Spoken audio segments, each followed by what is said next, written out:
বিসমিল্লাহির রহমানির রহিম। আজকে একটি অতীব গুরুত্বপূর্ণ বিষয় নিয়ে আলোচনা করব। ডেঙ্গু হচ্ছে একটি ভাইরাসজনিত রোগ যা এডিস ইজিপ্টি এবং এডিস অ্যালবোপিক্টাস মশার কামড়ে হয়ে থাকে।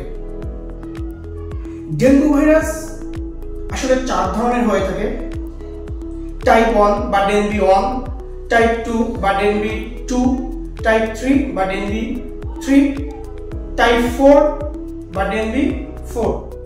যে কোনো এক প্রকার ডেঙ্গু ভাইরাস দ্বারা যদি মানব শরীর আক্রান্ত হয়, শরীর যদি ইমিউনিটি তৈরি করতে পারে, পরবর্তীতে আবার অন্য টাইপের ডেঙ্গু দ্বারা শরীর আক্রান্ত হতে পারে।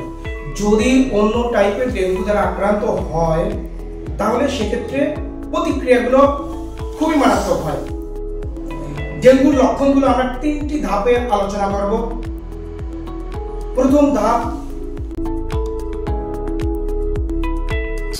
ফেব্রাইল স্টেজ, 2 থেকে 7 দিন পর্যন্ত স্থায়ী হয়ে থাকে।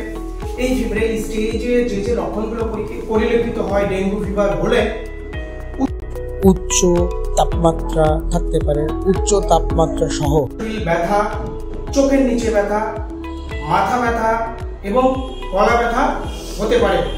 এই পর্যায়ে তাপমাত্রা অবশ্যই 104 ডিগ্রি ফারেনহাইট পর্যন্ত উঠতে পারে। এই পর্যায়ে ডিহাইড্রেশনটা হতে পারে, তাই অবশ্যই রোগীকে ফ্লুইড অথবা ওরালি ফ্লুইড দিতে হবে। 2 নম্বরে আসে ক্রিটিক্যাল স্টেজ। ক্রিটিক্যাল স্টেজটা সবচেয়ে বিপজ্জনক। এই স্টেজে যে লক্ষণগুলো দেখাতে পারে, লক্ষণগুলোর মধ্যে জ্বর তো অবশ্যই থাকবে। জ্বর হওয়ার সাথে সাথে অন্যান্য উপসর্গগুলো থাকবে, যেমন রক্তচাপ কমে যাবে, প্লেটলেটের সংখ্যা অবশ্যই কমতে থাকবে, রক্তক্ষরণের ঝুঁকি থাকতে পারে, ত্বকের নিচে অবশ্যই লালচে একটা বর্ণ ধারণ করতে পারে। এই স্টেজটা অবশ্যই 24 থেকে 48 ঘন্টা পর্যন্ত স্থায়ী হতে পারে।